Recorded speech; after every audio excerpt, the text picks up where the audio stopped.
it's really paying a price in terms of health and well-being is, of course, in the area of non-communicable diseases. And we've got 41 million people, I think our most recent estimate, people dying.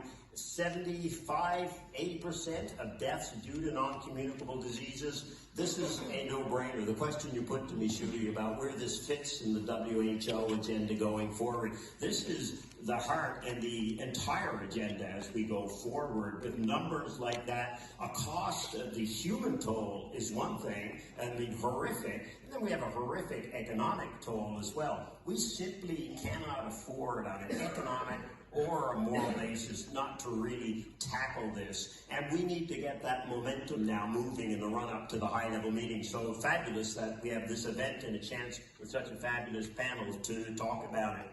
On the WHO side, I think as many of you are aware, among that huge stack of documents that the Assembly will discuss next week is a super important one, not because I held the pen, but a really important one called the Global Strategy for Health and Well-Being over the next 4 years, what we call the General Program of Work for WHO. What that lays out is our vision for the big priorities for global health and what we as an organization need to do to support that.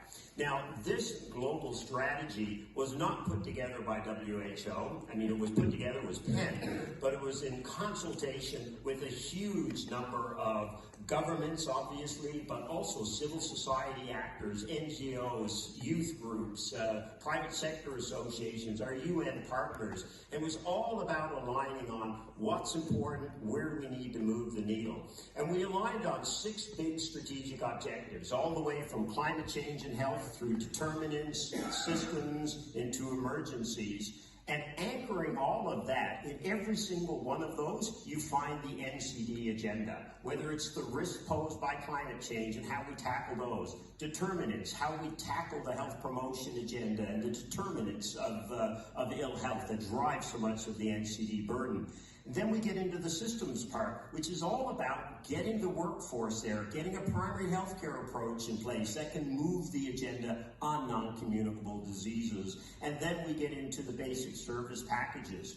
One of the things you'll see in the 4th strategic objective, for those who actually read this, is the emphasis on financial protection. We can't solve the NCD problem without financial protection. The poorest in societies need to be able to access medicines and services they need for free, period. And that is a responsibility of governments. And we put it right there on the table. We can't move the NCD agenda without doing that as well. So